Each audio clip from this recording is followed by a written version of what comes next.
Hello everybody, it's Andrew Hutchings here, still not a licensed physician, at least at the time that I'm recording this video, and still never giving medical advice, just moving chairs to get out of my way. And if I was on PCP, could I just pick these chairs up and throw them across the yard? I mean, they're not the heaviest, but they're made out of metal, not iron, because I've lifted iron furniture and it's a lot heavier. Before I get on to the video, I just got the first copy of my book, A Systematic Guide to Defeating Tendinitis. And if you have tendinitis, you need this book. Even if you love your tendinitis, you're probably not going to love it forever, and then you're going to want this book. And you never know what can happen. You should try to get it while it's possible. Even if World War III were to break out tomorrow and you can't get this book anymore, you're still going to want to get rid of your tendinitis. Because life may be horrible, but it can be a little less horrible if you don't have tendinitis. And in general, you want to live life as nicely as possible. You don't want to be in pain, you want to enjoy it. You want to get to see nice views and not be just bothered by your elbow, your knee, or your shoulder or something. You could just take PCP and not feel anything, which is what I'm going to be talking about in this video, but it's a lot better idea to actually get rid of the problem rather than just treat it. Rather than just cover it up. So this video is about, does PCP make you into Superman? And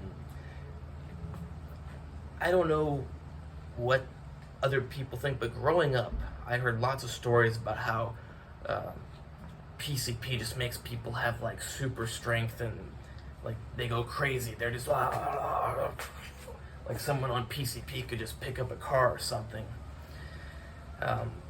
The reality is that no, you cannot lift a car just because you take PCP. Does PCP make you stronger or give you extra strength? No, not really. Does it do anything of the sorts? Not really, but it's kind of like if you're really drunk, maybe you're gonna push past a little bit what you normally would because you're not feeling it. But what PCP, phencyclidine, actually does is it disconnects your sensory input, disconnects you from your sensory input. So whereas normally you could feel if it's hot or cold, or if you step on a nail, in which case you should make sure you're not going to get tetanus. But if you take PCP, you don't really feel any of that. Take enough of it, you don't feel any of that at all. You could step on a nail and you're not going to know, unless you happen to look at your foot and you're like, whoa, there's a nail through it. My cat is complaining, but she already got to go outside earlier, and my family doesn't like her to go outside, so now she's going to stay inside. Yes, PCP, it does have stimulant properties. It is a dopamine norepinephrine reuptake inhibitor, so it is going to allow for some good muscle contractions, and depending on how you react to it, not that you should take it, I'm not saying you should, it's very safe, but not a good idea to take. But it is a stimulant, so it's going to give you some extra strength. But it's like saying, oh yeah, I'm going to take a Ritalin and I'm going to lift up a car. No, you're not. You're not going to take Ritalin or even amphetamine and do that much different than you normally would. Now, what could change a lot is, say there's a car on fire that's super hot and you don't have a good reason to move it, but you randomly decide you want to move it, and you happen to be strong enough to lift up a car already somehow.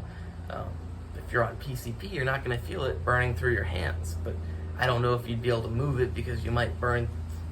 I mean, I guess you still have the bone there if it burns through all your. Point is, it gets rid of the sensation of pain completely. You could get your legs blown off and you're not going to feel it. That's what it was used for, except someone gets their legs blown off. You don't only want to block the pain, but you want to probably make sure they're not too awake and stimulated, because that's probably the worst day of your life. You could try to be an optimist and be like, well, I didn't die, I'm really lucky, but you just got your legs blown off.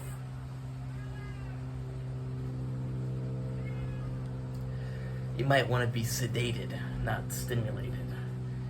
So ketamine was developed, which is still a stimulant, just much less of a stimulant than PCP. Thing about ketamine is it's a weak enough stimulant that you can K-hole, as people call it, but it's better just to say blackout. That's more accurate, because if you take enough ketamine, you basically just black out. Taking enough PCP, you'll still black out eventually, but at doses that are closer to the anesthetic doses that you need, versus just taking a ton of it, way more than you need for anesthesia. At normal anesthetic doses, PCP, you're gonna be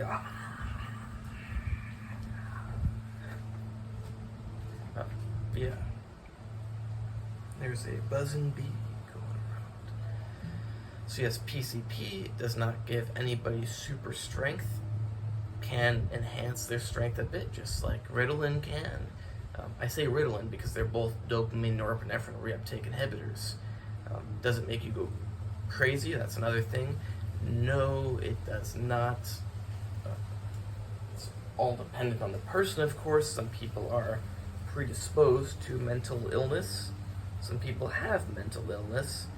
And if you have mental illness, depending on which kind of mental illness you have, it's possible that by taking PCP you will precipitate it or make it a lot stronger. The issue with long hair is it can get in your mouth and your eyes. So yes, PCP does not give super strength. It does get rid of all sensation of pain. It does not make you go crazy. And that's pretty much all there is to it.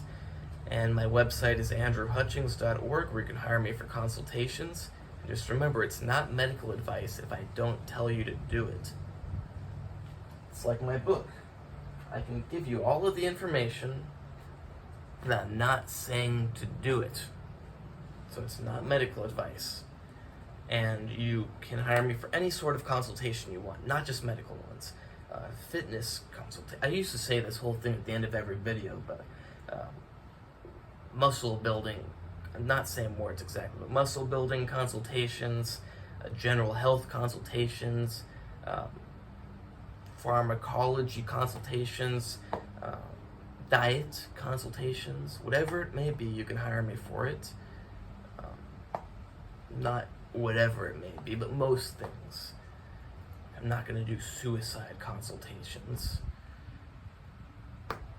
And my Instagram is natural_true_fitness. Remember, even if you love your tendinitis, you're probably not going to love it for very long, and you'll want to get rid of it. In which case, you can hide a razor blade in this book and slice and dice it. But it's not a person, so you don't need to do that, and you don't want to cut your tendons. You want to get this book and not follow the instructions. What you can do is hand it to your doctor and see if he will follow the instructions, or she, for you.